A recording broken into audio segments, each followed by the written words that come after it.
For over a century, whenever people have spoken about secret money, black wealth, or hidden fortunes, one name comes up again and again: Switzerland. A small country surrounded by the Alps, known for its chocolates, watches, and breathtaking scenery, but equally known for its banks, Swiss banks. For many, they are a symbol of privacy, security, and financial stability, but for others, they are a symbol of corruption, secrecy, and greed. A place where corruption, politicians, dictators, tax evaders, and criminals have long hidden their stolen fortunes. That is why people often call Swiss bank the corrupt people's banks. But how did this reputation begin, and why has it lasted so long? It begins in the early 20th century when Europe was full of political turmoil, wars, revolutions, and changing governments made the wealthy nervous about their money. Switzerland, on the other hand, was neutral. It stayed away from wars and it had strong tradition of privacy. The Swiss believed that financial matters were deeply personal, almost sacred.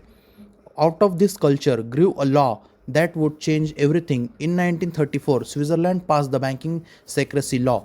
This law said that banks could not reveal the identity of their clients. If a banker disclosed client information, he could even go to prison. From that moment, Switzerland became not just a country of mountains and neutrality, but also the safest vault for money that need to be hidden. At first, this secrecy was defended as a protection of privacy.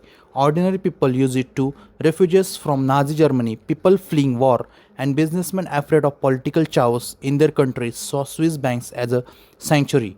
But very soon, the same secrecy attracted others: dictators who had looted national treasuries, politicians who had taken bribes, criminals who had made fortunes in smuggling and drugs.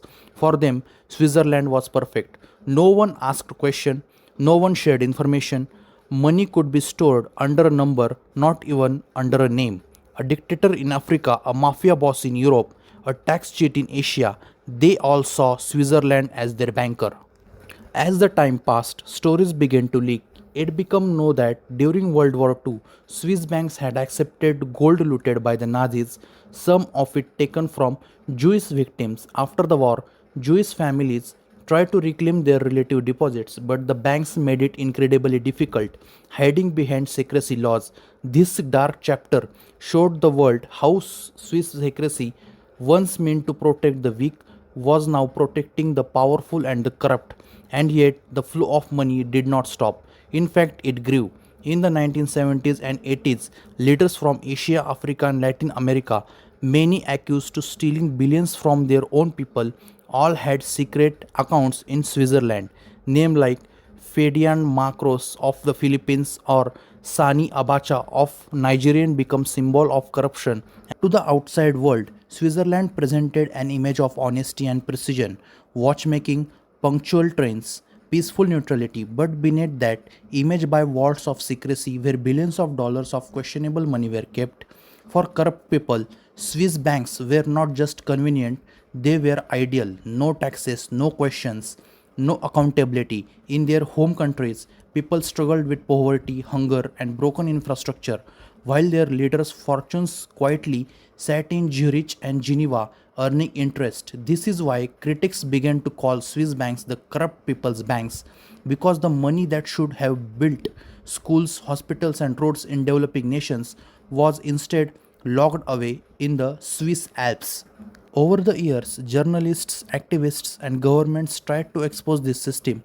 Investigation revealed that billions in black money from India, for example, were lying in Swiss accounts. In Latin America, military dictators used Swiss banks as their piggy banks. In Africa, the story repeated again and again. Money stolen from natural resources never reached to the people but ended up in Swiss vaults. Still, Switzerland held firm, saying secrecy was part of their tradition, part of their law, part of their culture. It was almost as if secrecy itself was a product that Swiss banks were selling to the world. But secrecy cannot last forever. By the late 20th century and 21st century, global pressure was mounting. The United States accused Swiss banks of helping its citizens hide billions from tax authorities. The European Union complained about lost tax revenues. International organizations began calling Switzerland as a safe haven for dirty money. Slowly, cracks began to appear in the wall of secrecy. The biggest blow came in 2008 when the global financial crisis hit. That same year, one of Switzerland's largest banks, UBS, was caught helping Americans hide their wealth illegally. The scandal shook the image of Swiss banking. It became impossible to defend secrecy as just privacy when so much corruption was being exposed. And yet, even with scandals, the legend of Swiss secrecy remained powerful. In popular culture, Swiss banks were always shown as the ultimate place to hide money in movies, novels, and news reports. Whenever a corrupt character needed a secret account, it was always in Switzerland. The reputation is stuck. It was no longer just about the reality, but about the image. Swiss banks become almost synonymous with hidden wealth. Even today, when someone says a politician has black money, the first guess is often it must be in a Swiss bank. To be fair, Switzerland has changed in recent years under heavy pressure from the G20, the OECD, and countries like the United States of America and India. It agreed to share financial information. In 2018, Switzerland officially joined the Automatic Exchange of Information System, meaning that account details could be shared with foreign governments. The secrecy is not what it once was, but the image of Swiss banks as the vault of corruption remains. Why? Because for decades they served as the favorite hiding place for stolen wealth. The damage was already done, the reputation is permanent. So, when we ask why are Swiss banks called the corrupt people's banks, the answer lies in history. For decades, they sold secrecy, and secrecy is not neutral. It can protect the innocent, but it also protects the guilty. It protects dictators, criminals, tax cheaters, and the corrupt. It allowed trillions to vanish from poor countries and reappear in Swiss accounts. It built Switzerland's banking empire on the back of the world's stolen money, and though reforms have come, the shadow of their history still lingers. Next time you hear the name Switzerland, you might think of chocolates, mountains, or luxury watches.